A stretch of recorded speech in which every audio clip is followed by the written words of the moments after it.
É sempre mais escura antes do amanhecer. Batman no Cavaleiro das Trevas. Como assim a noite é sempre mais escura antes do amanhecer? Eu poderia pautar o nosso desafio hoje baseado nessa frase. A noite é sempre mais escura. Como assim? Mais sombria? Mais estranha? Mais difícil de ser compreendida antes do amanhecer? Se você analisar antes do amanhecer, normalmente fica sempre um pouco mais frio. A ausência de luz, o ambiente ele tá mais pesado, mais carregado. E eu adoro essa frase. Ontem nós falamos um pouquinho sobre esse cara, esse anfitrião, esse rapaz, José. Não é de Arimateia, não é o Wilker, não é o Walker, não é nada desses caras, é o José, filho de Jacó. E nós percebemos um pouquinho ali de que José era um cara formoso, José era um menino de 17 anos de idade, um dos 12 filhos do seu pai, o mais novo, caçulinha, amado pelos seus irmãos, só que não. E em meio a esse tumulto, em meio a essa intriga e inveja que seus irmãos já tinham a respeito dele, José teve 2 sonhos. O primeiro, nesse sonho revelando que os seus irmãos, eles iriam se prostrar em algum momento sobre ele estaria sobre os seus irmãos. Para ajudar, o pai vai lá e faz uma veste, uma roupa bem ornamentada com várias cores para o seu filho.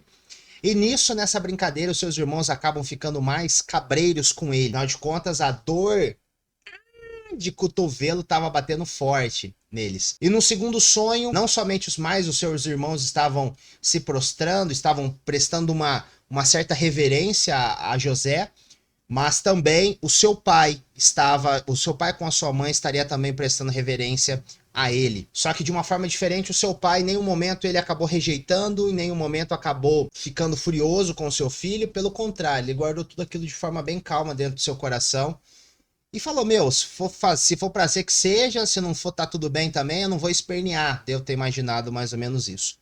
Foi mais ou menos isso que aconteceu. Nós fechamos o assunto ontem num ponto onde os seus irmãos pegam José, queriam matá-lo, porque José vai até os seus irmãos. E nós percebemos um dos pontos bem interessantes de José, que mesmo ele tendo esse sonho, mesmo ele tendo esse direcionamento, ele continuou ainda respeitando a hierarquia daquela casa. Ele continuava respeitando o seu pai. E ele foi obediente quando o seu pai pediu para que ele fosse ver se realmente os seus irmãos estavam apacentando as suas ovelhas, o gado e etc. E aí, José caminha aproximadamente 10 km, vê que eles não estão naquele lugar, e aí ele acaba caminhando mais 35 quilômetros, e antes de José conseguir ver os seus irmãos, eles conseguem ver José, e eles bolam aquele esquema miraculoso de vamos matar esse sonhador. E Rubem, o filho mais velho, né, o primogênito, fala, não, esse sangue não pode cair sobre nós, vamos colocar ele nessa cova. E nós terminamos o episódio ontem daí. E antes de entrarmos e irmos falar um pouquinho o que aconteceu com José nessa caminhada, e não é à toa de entrar esse tema que eu falei pra vocês, a noite é sempre mais escura antes do amanhecer, que imagina um menino de 17 anos de idade, onde não é amado pelos seus irmãos, somente pelo pai, que já é uma coisa interessante, mas ele não quis sonhar, ele veio para ele e ele teve que se adaptar a isso. Mas antes de entrarmos nisso, eu quero falar quem é Jacó. Jacó, lógico que tem toda uma história por trás de tudo isso, né? Jacó é filho de Isaac, que é filho de Abraão, e aí vem uma certa árvore genealógica de tudo isso, e eu não vou falar sobre isso, porque senão a gente ia ficar só falando sobre árvore genealógica o episódio inteiro, e eu não quero entrar nisso, tá? Mas Jacó tinha um irmão chamado Esaú, e Jacó era também o filho mais novo, igual José. Primogênito naquela nação, naquela família, era a pessoa que teria a bênção do seu pai e a bênção de Deus para continuar os passos, os caminhos, que teria unção, podemos dizer assim. Sempre ia cair sobre o primogênito, não tinha muito o que fazer nesse ponto. Jacó era um menino que cuidava da casa junto com a sua mãe, e Esaú era um caçador. Ele tinha uma promessa sobre ele para levar o povo de Israel, mas de uma forma ou outra ele acabou se aliando com outros povos, e dentro da cultura judaica ali, isso não, Deus, né, não gostava muito disso.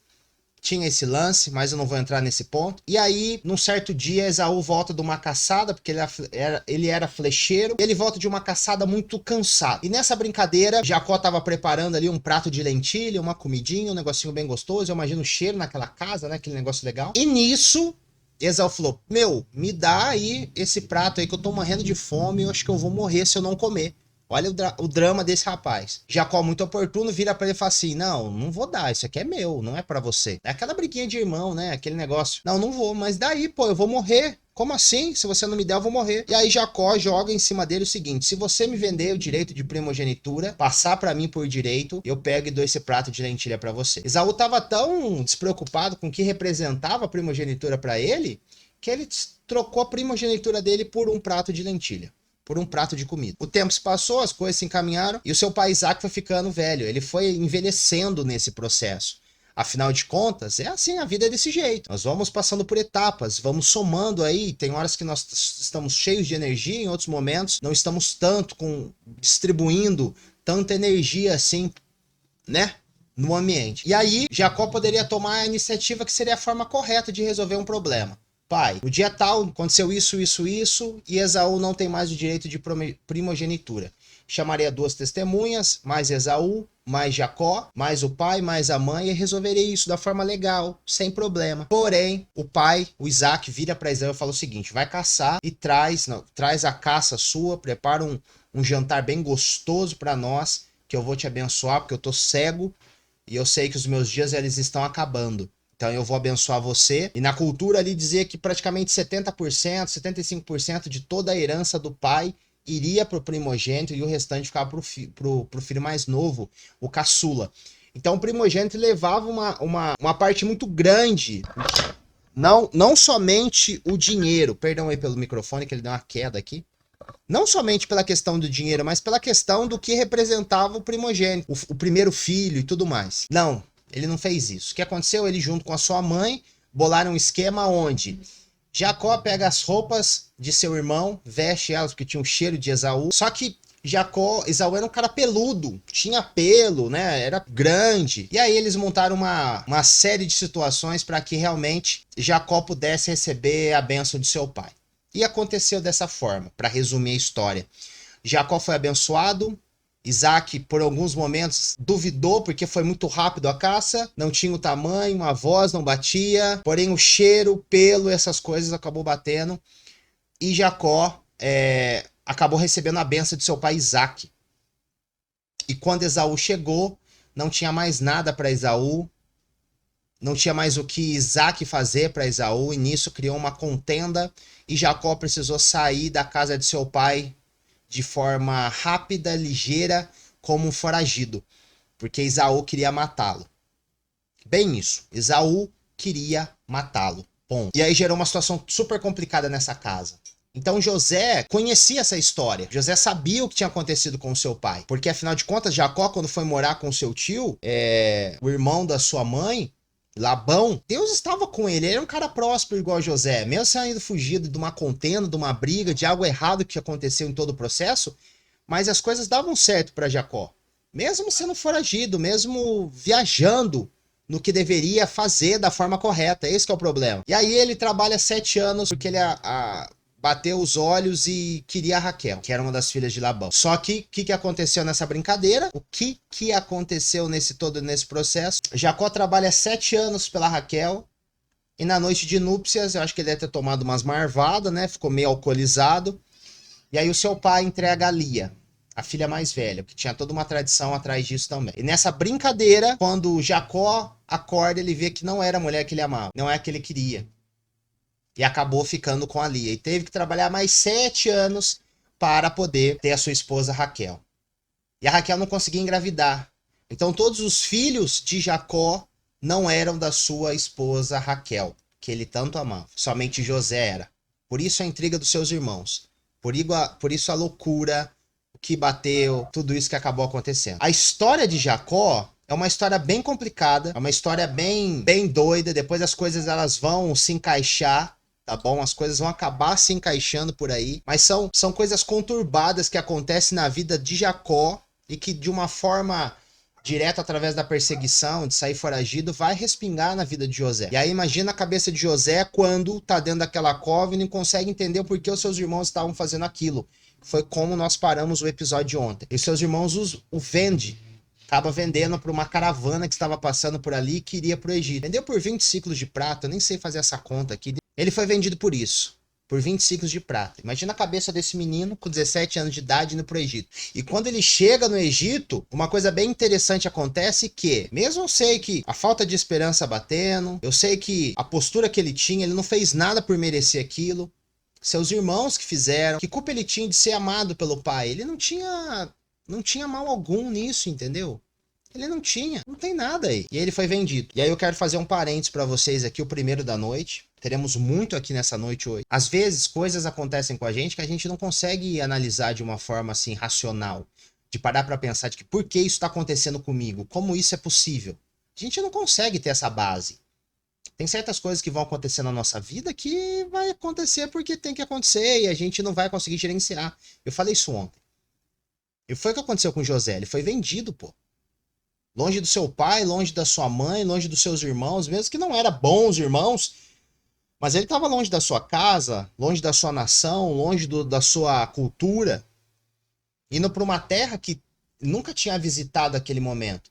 Talvez ele deveria ter ouvido falar, porque normalmente as pessoas subiam para o Egito naquela época para fazer trocas, para comprar mantimento, comida, mas eu acredito que ele nunca deva ter ido no Egito. E a gente pode considerar o Egito hoje, para os dias nossos, é uma grande capital, uma grande metrópole. Era o centro das atenções naquela época. É claro que existia outros lugares, óbvio que sim.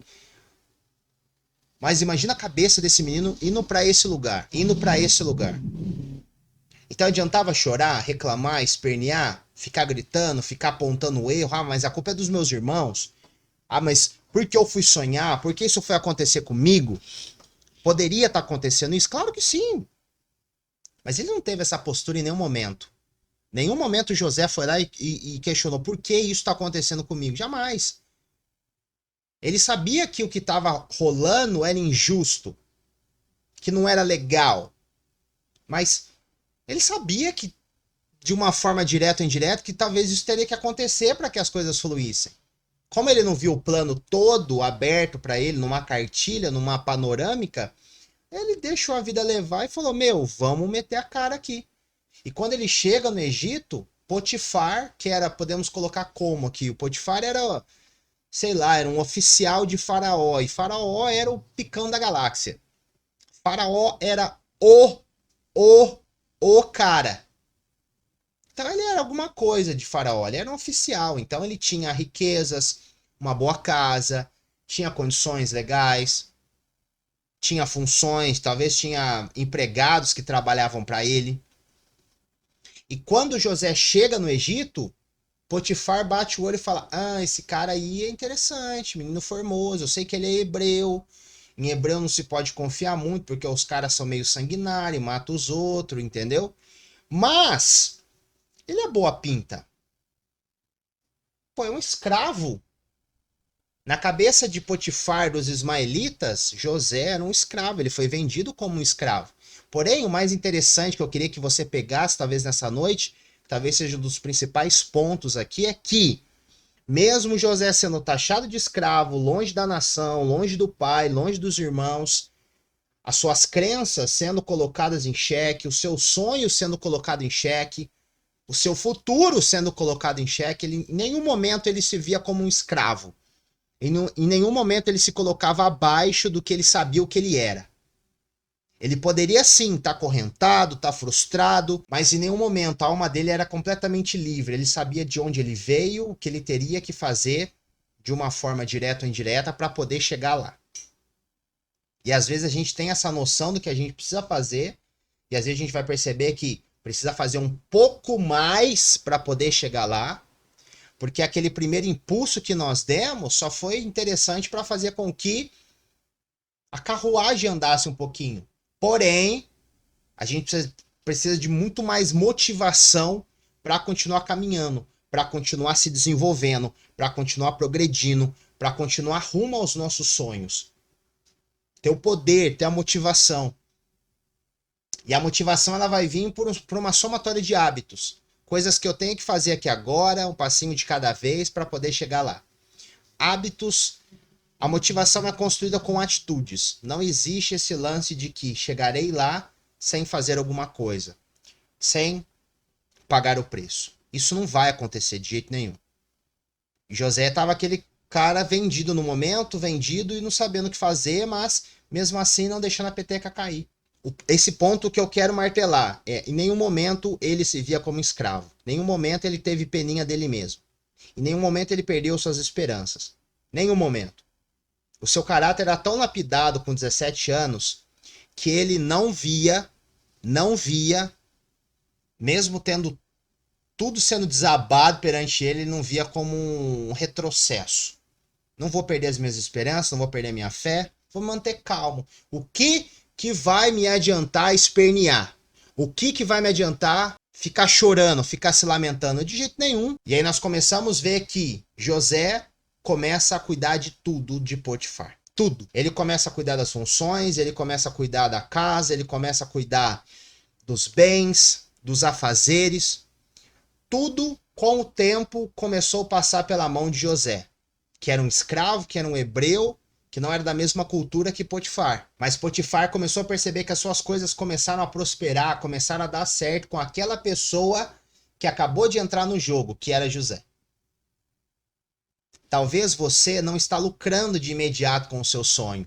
Pelo contrário, você está quebrando a cara, dando um em ponta de faca, gerando valor para outras pessoas perto de você, talvez está gerando valor para o seu patrão, está gerando o valor para os seus colegas de faculdade, para os seus colegas de trabalho. E talvez você não consegue ver que a postura que você está tendo vai fazer toda a diferença. Você consegue entender o que eu estou dizendo para vocês aqui? É muito louco a gente pensar, porque as coisas estavam dando certo. Para ele, não, ele estava longe de todos. De tudo. Mas para Potifar estava dando certo. E ao longo que as coisas estavam dando certo para Potifar, ele já teve um insight na hora de que, tipo, é por causa de José. É por causa desse hebreu. Eu não sei o que esse rapaz tem. Eu não sei o que esse jovem tem. Eu não sei o que esse homem tem. Eu não sei o que esse adolescente tem. Mas eu sei que tem algo diferente na vida desse rapaz. E eu me sinto em paz em colocar a minha família, os meus bens, os meus afazeres, tudo na mão desse jovem. Mesmo ele não sendo da mesma cultura que eu. Mesmo ele não sendo do mesmo povo que eu. Mesmo acontecendo tudo isso. As coisas estavam dando certo para. Vamos avaliar assim de uma forma bem clara. Tava melhorando para José. Concorda comigo? Porque, pô, o cara tava lá na casa do seu pai, meio desacreditado por ele, meio desacreditado e odiado pelos seus irmãos, é vendido, e ele chega para uma nação completamente diferente, com novas culturas, um novo falar, talvez um novo idioma, e ele está se destacando naquela casa, ele está cada dia mais galgando uma posição superior dentro daquela casa, ganhando a confiança do rapaz, ganhando a confiança de Potifar, ganhando a confiança da esposa de Potifar. Então as coisas começam a se encaixar aí. Todo mundo acredita que realmente quando as coisas... As pessoas elas não fazem um planejamento de que, tipo, quando tá tudo bem, elas acham que realmente vai estar tudo bem. E não é bem por aí. Normalmente quando as coisas estão tudo bem, dando certo, em algum momento alguma coisa pode sair do controle. As pessoas não fazem esse planejamento. E aí tem o outro lado da moeda. Quando as coisas estão dando errado, que não estão acontecendo como você planejou, como eu planejei, como nós planejamos, nós acreditamos também que tudo vai dar ruim. Então, no momento de bonança, de positivo, a gente não consegue fazer um planejamento quando o dia ruim chegar, porque ele vai chegar. E quando nós estamos na bad, nós não conseguimos ter a fé e a esperança de que as coisas vão se encaixar. Mas João, olha José, tava dando certo para ele. Tava. Concordo, mas a noite é um pouquinho mais densa antes de amanhecer. Antes de melhorar, vai piorar um pouquinho antes. Antes de ficar bom, de ficar excelente, de ser sobrenatural, talvez você alcançar o seu sonho, a promoção que você quer, ver seu filho bem, as suas coisas se encaixando, ganhando melhor, não sei o que você quer. Pode ser que as coisas fujam um pouquinho do controle. E foi assim com José. Mas João, tava dando tudo certo pra ele. Ele chegou numa nova nação, tá na casa de Potifar. O que vai dar de errado? O que vai dar de errado, meu amigo? É que ele tinha um sonho e nesse momento, talvez, ele não tava tendo mais aquele vislumbre. Tava cômodo pra ele. Nós nos acomodamos. Nós, seres humanos, não gostamos da dor. não gostamos de desafios, não gostamos com que a água bata no nosso bumbum. Talvez José estava acomodado, talvez José ele não foi medíocre, ele continuou fazendo o seu melhor sempre, sabendo onde ele queria chegar, mas ele não tinha cartilha, ele não tinha ali o norte para ele, ó, José, você vai ser vendido, você vai entrar na casa de Potifar, você vai ser preso, você vai morrer, você vai ressuscitar, e aí vai acontecer essas coisas. Ele não sabia o roteiro da vida dele. Nós também podemos fazer planos para nossa vida, mas nós não sabemos o roteiro real das coisas como vão ser. É lógico que eu posso